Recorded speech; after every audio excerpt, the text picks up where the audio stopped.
And then I discovered this hockey business was going to be fun, so, and you actually got paid to do it. So I thought, well, why wouldn't I do this? So I played hockey, and you actually got, I think, $100 a month or something like that. And then in the summer, to stay in shape, I worked on the extra gang for the railroad, the Canadian National Railway, wonderful company.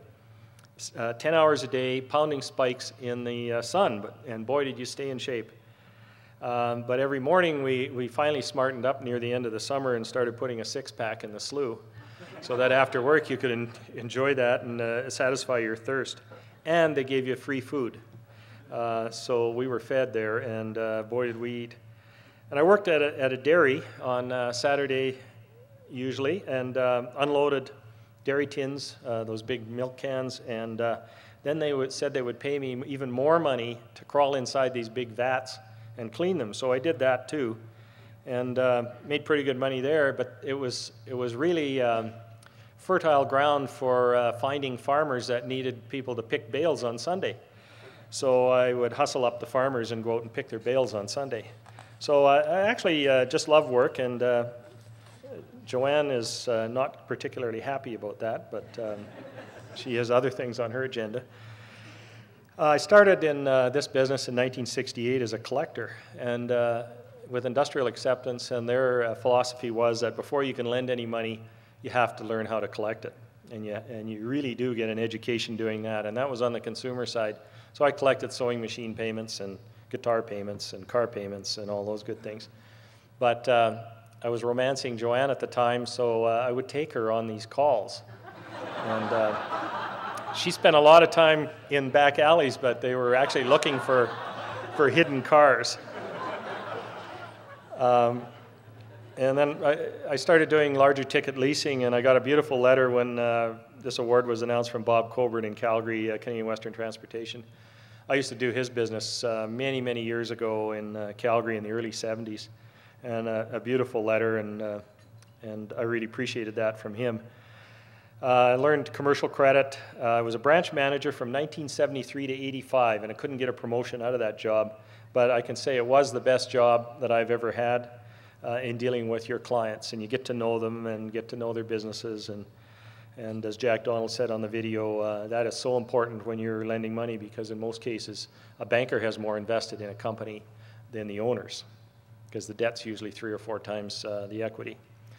And then I was appointed to a regional manager in Toronto, and the managers didn't really warm up to me. I was a country bumpkin from the West, but our president took a shine to me, so I got in there, and we really turned that place around and got it humming. And first thing, it was in 1985, and the market was starting to turn down. I said, I've seen this movie before, having just come from Alberta.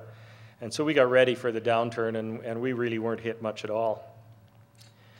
And then fast forward to 1990, Canadian Western Bank, the 20 years that I've been here, having started the bank in 1984 as a Schedule I bank, headquartered here in Edmonton. And we were, at that time, I think the only Canadian-owned Schedule I bank in the West. There are some other small ones. Scott's here today, started one up in High River. We did the IPO for $40 million.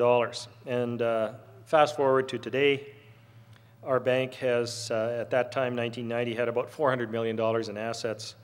And I think they said we had 11 billion. We have 12 billion, I round up. If you get 11 billion in $1, it's 12. We had a $16 million market capitalization at that time, 1.5 billion market cap today, and what CEO wouldn't say that his shares are undervalued? I haven't met one yet. We had 120 staff. We have 1,700 staff now, including National Leasing, and Nick Logan is here today, the CEO of National Leasing in Winnipeg. We just acquired the company, and a marvelous company, wonderful culture, and we're going to learn a lot from you, Nick. We're looking forward to having the deal close the 1st of February. We didn't have any subsidiaries back in 1990. We have 5 subs now. Canadian Western Trust, which we bought from Aetna Life back in '97. It now serves people right across Canada. We have about $5.5 billion in assets under administration in that company, headquartered in Vancouver. Valiant Trust we acquired in '04. It's headquartered in Calgary, and we serve about 280 public companies, and it only served about 80 at the time we bought it. Canadian Direct Insurance we're so proud of. We have a building with our logo on it here in Edmonton and Vancouver. Brian Young is here, our CEO, and a marvelous company we acquired from HSBC in 2004. Adroit Asset Management, which were the largest private asset manager in the city of Edmonton, and they joined our group in November of 2008 and have over $900 million in assets under management. And again, national leasing. And I saw just the funniest thing. Sorry, Nick, I got to tell everybody. If you want to go on YouTube, they did an AC/DC song, the executive did, and it is hilarious. And Nick has his yellow wig on, and he's playing the guitar, and they're all singing to AC/DC. It's just hilarious. What a wonderful culture you've got there. We made $1 million profit in 1990, and we made $106 million last year after tax. Which was our best year ever on an after-tax basis. And we now make more in 2 or 3 days than we made in the first year I joined, so I'm really proud of that. And 86 consecutive profitable quarters, that's 21 and a half years. And at the end of January, I hope we can add to that. We operate now in 25 cities in the West and Toronto. We're now open in Toronto. We have 37 branch locations. They're quite different than a lot of the other banks. And because we do commercial lending in those. We doubled our profits twice in the last 10 years, so we've just committed to the market to double again in the next 5. So our vision and strategy is to build a regionally focused Schedule I bank, operating in the 4 pillars I've described, be extremely well capitalized. I don't think there's any substitute for capital and liquidity. And we've always stayed that way, be very conservative and take the criticism from the market when they say your ROE could be higher if you leverage yourself higher. We don't do that. Stay focused on the basics. We didn't have any off-balance sheet activities, so we didn't get into trouble like the other banks. Another thing we state to our staff constantly is we don't do layoffs. Our staff are very valuable. You can't tell them one day they're very valuable assets for the organization, then lay them off the next. So I see that as a personal problem if you're overstaffed somewhere. Get them busy. Nurture your culture. Nobody does that better than WestJet. You got to have loyalty both ways. The company has to be as loyal to its employees as vice versa. Customer service is an attitude, not a department. And I've got that little sign in my office that keeps reminding me of that.